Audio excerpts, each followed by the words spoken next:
देवी महात्म्य अध्याय 01। इस अध्याय में सैड फेस मेधा ऋषि का राजा सूर्त और समाधि को भगवती की महिमा बताते हुए मधु कैटभ वध का प्रसंग सुनाना। भगवान विष्णु के सो जाने पर मधु और कैटभ को मारने के लिए कमलजन्मा ब्रह्मा जी ने जिनका स्तवन किया था, उन महाकाली देवी का मैं सेवन करता हूँ। वे अपने 10 हाथों में खड्ग, चक्र, गदा, बाण, धनुष, परिघ, शूल, वुशुंडी, मस्तक और शंख धारण करती हैं। उनके 3 नेत्र हैं। वे समस्त अंगों में दिव्य आभूषणों से विभूषित हैं। उनके शरीर की कांति नीलमणि के समान है तथा वे 10 मुख और 10 पैरों से युक्त हैं। मार्कंडेय जी बोले, सूर्य के पुत्र सावर्णी जो 8वें मनु कहे जाते हैं, उनकी उत्पत्ति की कथा विस्तार पूर्वक कहता हूँ, सुनो। सूर्य कुमार महाभाग सावर्णी भगवती महामाया के अनुग्रह से जिस प्रकार मनवंतर के स्वामी हुए, वही प्रसंग सुनाता हूँ। पूर्व काल की बात है। स्वारोचिष मनवंतर में सूर्य नाम के एक राजा थे, जो चत्रवंश में उत्पन्न हुए थे। उनका समस्त भूमंडल पर अधिकार था। वे प्रजा का अपने औरस पुत्रों की भांति धर्म पूर्वक पालन करते थे, तो भी उस समय कोलाविध्वंसी नामक कुल के क्षत्रिय उनके शत्रु हो गए। राजा सूर्त की दंडनीति बड़ी प्रबल थी। उनका शत्रुओं के साथ संग्राम हुआ। यद्यपि कोलाविध्वंसी संख्या में कम थे, तो भी राजा सूर्त युद्ध में उनसे परास्त हो गए। तब वे युद्धभूमि से अपने नगर को लौट आए और केवल अपने देश के राजा होकर रहने लगे। समूची पृथ्वी से अब उनका अधिकार जाता रहा, किंतु वहां भी उन प्रबल शत्रुओं ने उस समय महाभाग राजा सूर्त पर आक्रमण कर दिया। राजा का बल क्षीण हो चला था, इसलिए उनके दुष्ट, बलवान एवं दुरात्मा मंत्रियों ने वहां उनकी राजधानी में भी राजकीय सेना और खजाने को हथिया लिया। सूर्त का प्रभुत्व नष्ट हो चुका था, इसलिए वे शिकार खेलने के बहाने घोड़े पर सवार हो वहां से अकेले ही एक घने जंगल में चले गए। वहां उन्होंने विप्रवर मेधा मुनि का आश्रम देखा, जहां कितने ही हिंसक जीव अपनी स्वाभाविक हिंसावृत्ति छोड़कर परम शांत भाव से रहते थे। मुनि के बहुत से शिष्य उस वन की शोभा बढ़ा रहे थे। वहां जाने पर मुनि ने उनका सत्कार किया और वे उन मुनिश्रेष्ठ के आश्रम पर इधर उधर विचरते हुए कुछ काल तक रहे। फिर ममता से आकृष्टचित होकर वहां इस प्रकार चिंता करने लगे, पूर्व काल में मेरे पूर्वजों ने जिसका पालन किया था, वही नगर आज मुझसे रहित है। पता नहीं मेरे दुराचारी भृत्यगण उसकी धर्म पूर्वक रक्षा करते हैं या नहीं। जो सदा मद की वर्षा करने वाला और शूरवीर था, वह मेरा प्रधान हाथी अब शत्रुओं के अधीन होकर न जाने किन भोगों को भोगता होगा। जो लोग मेरी कृपा, धन और भोजन पाने से सदा मेरे पीछे पीछे चलते थे, वे निश्चय ही अब दूसरे राजाओं का अनुसरण करते होंगे। उन अपव्ययी लोगों के द्वारा सदा खर्च होते रहने के कारण अत्यंत कष्ट से जमा किया हुआ मेरा वह खजाना खाली हो जाएगा। ये तथा और भी कई बातें राजा सूर्त निरंतर सोचते रहते थे।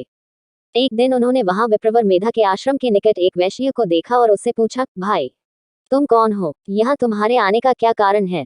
तुम क्यों शोकग्रस्त और अनमने से दिखाई देते हो? राजा सूर्त का ये प्रेम पूर्वक कहा हुआ वचन सुनकर वैश्य ने विनीत भाव से उन्हें प्रणाम करके कहा। वैश्य बोला, राजन, मैं धनियों के कुल में उत्पन्न एक वैश्य हूँ। मेरा नाम समाधि है। मेरे दुष्ट स्त्री पुत्रों ने धन के लोभ से मुझे घर से बाहर निकाल दिया है। मैं इस समय धन, स्त्री और पुत्रों से वंचित हूँ।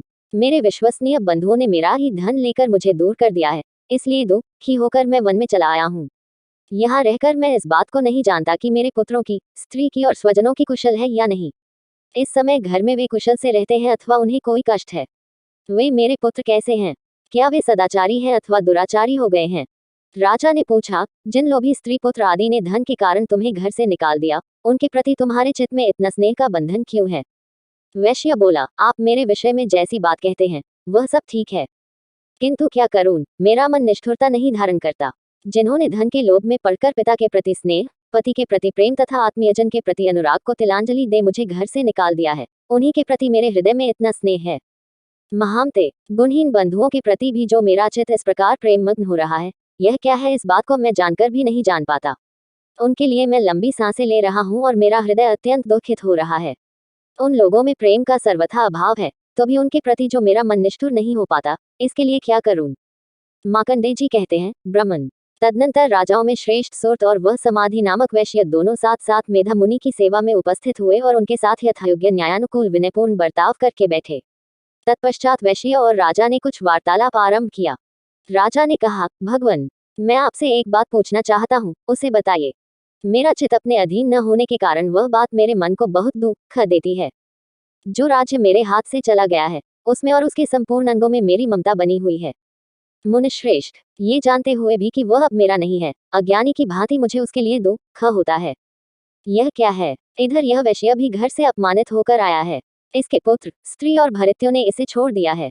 स्वजनों ने भी इसका परित्याग कर दिया है, तो भी यह उनके प्रति अत्यंत हार्दिक स्नेह रखता है। इस प्रकार ये तथा मैं दोनों ही बहुत दुखी हैं। जिसमें प्रत्यक्ष दोष देखा गया है, उस विषय के लिए भी हमारे मन में ममता जनित आकर्षण पैदा हो रहा है। महाभाग, हम दोनों समझदार हैं, तो भी हमें जो मोह पैदा हुआ है, यह क्या है? विवेक शून्य पुरुष की भांति मुझमें और इसमें भी यह मूर्ता प्रत्यक्ष दिखाई देती है। ऋषि बोले, महाभाग, विषय मार्ग का ज्ञान सब जीवों को है। इसी प्रकार विषय भी सबके लिए अलग अलग हैं। कुछ प्राणी दिन में नहीं देखते और दूसरे रात में ही नहीं देखते, तथा कुछ जीव ऐसे हैं जो दिन और रात्रि में भी बराबर ही देखते हैं। ये ठीक है कि मनुष्य समझदार होते हैं, किंतु केवल वे ही ऐसे नहीं होते। पशु, पक्षी और मृग आदि सभी प्राणी समझदार होते हैं।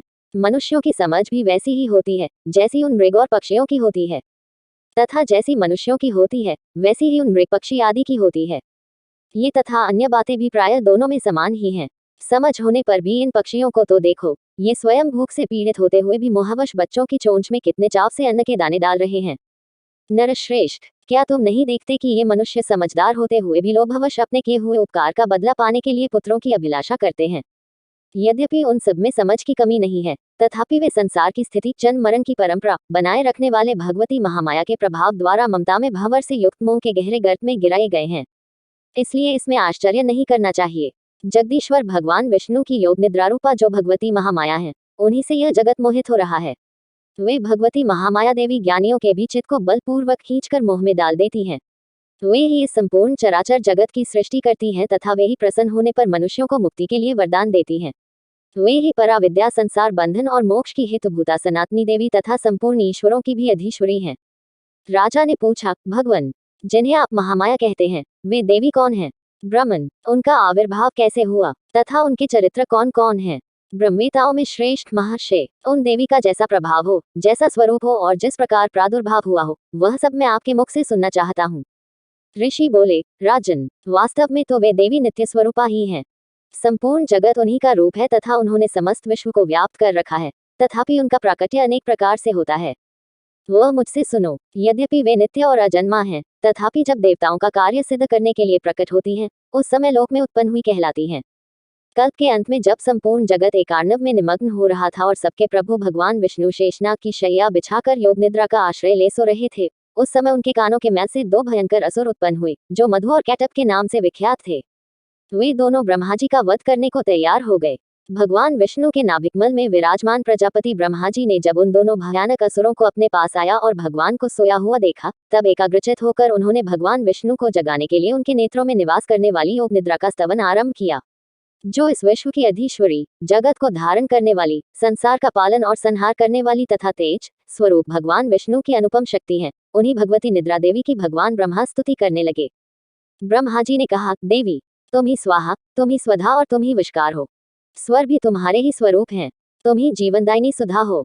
नित्य अक्षर प्रणव में अकार, ओकार, मकार इन तीन मात्राओं के रूप में तुम ही स्थित हो तथा इन तीन मात्राओं के अतिरिक्त जो बिंदु रूपा नित्य अर्धमात्रा है, जिसका विशेष रूप से उच्चारण नहीं किया जा सकता, वह भी तुम ही हो।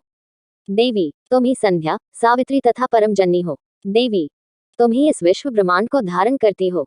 तुमसे ही इस जगत की सृष्टि होती है, तुम्ही से इसका पालन होता है और सदा तुम ही कल्प के अंतर में सबको अपना ग्रास बना लेती हो। जगन्मयी देवी, इस जगत की उत्पत्ति के समय तुम सृष्टि रूपा हो, पालन काल में स्थिति रूपा हो तथा कल्पांत के समय संहार रूप धारण करने वाली हो। तुम ही महाविद्या, महामाया, महामेधा, महासमृति, महामोह रूपा, महादेवी और महासुरी हो। तुम ही तीनों गुणों को उत्पन्न करने वाली सबकी प्रकृति हो। भयंकर कालरात्रि, महारात्रि और मोहरात्रि भी तुम ही हो। तुम ही श्री, तुम ही ईश्वरी और तुम ही बोध स्वरूपा बुद्धि हो। लज्जा, पुष्टि, तुष्टि, शांति और क्षमा भी तुम ही हो। तुम खड्गधारिणी, शूलधारिणी, घोररूपा तथा गदा, चक्र, शंख और धनुष धारण करने वाली हो। बाण, भुशुंडी और परिघ ये भी तुम्हारे अस्त्र हैं। तुम सौम्य और सौम्यतर हो। इतना ही नहीं, जितने भी सौम्य एवं सुंदर पदार्थ हैं, उन सबकी अपेक्षा तुम अत्यधिक सुंदरी हो। पर और अपर सबसे परे रहने वाली परमेश्वरी तुम ही हो। सर्वस्वरूपे देवी, कहीं भी सत असत रूप जो कुछ वस्तुएं हैं और उन सबकी जो शक्ति है, वह तुम ही हो। ऐसी अवस्था में तुम्हारी स्तुति क्या हो सकती है? जो इस जगत की सृष्टि, पालन और संहार करते हैं, उन भगवान को भी जब तुमने निद्रा के अधीन कर दिया है, तब तुम्हारी स्तुति करने में यहाँ कौन समर्थ हो सकता है? मुझको, भगवान शंकर को तथा भगवान विष्णु को भी तुमने ही शरीर धारण कराया है, अतः तुम्हारी स्तुति करने की शक्ति किसमें है? देवी, तुम तो अपने इन उदार प्रभावों से ही प्रशंसित हो। ये जो दोनों दुर्धर्ष असुर मधु और कैटभ हैं, इनको मोह में डाल दो और जगदीश्वर भगवान विष्णु को शीघ्र ही जगा दो। साथ ही इनके भीतर इन दोनों महान असुरों को मार डालने की बुद्धि उत्पन्न कर दो। ऋषि कहते हैं, राजन, जब ब्रह्मा जी ने वहां मधु और कैटअप को मारने के उद्देश्य से भगवान विष्णु को जगाने के लिए तमोगुण की अधिष्ठात्री देवी योग निद्रा की इस प्रकार स्तुति की, तब वे भगवान के नेत्र, मुख, नासिका, बाहु, हृदय और वक्ष स्थल से निकलकर अव्यक्त जन्मा ब्रह्मा जी की दृष्टि के समक्ष खड़ी हो गईं। योग निद्रा से मुक्त होने पर जगत के स्वामी भगवान जनार्दन उस एकार्णव के जल में शेषनाग की शैया से जाग उठे। फिर उन्होंने उन दोनों असुरों को देखा।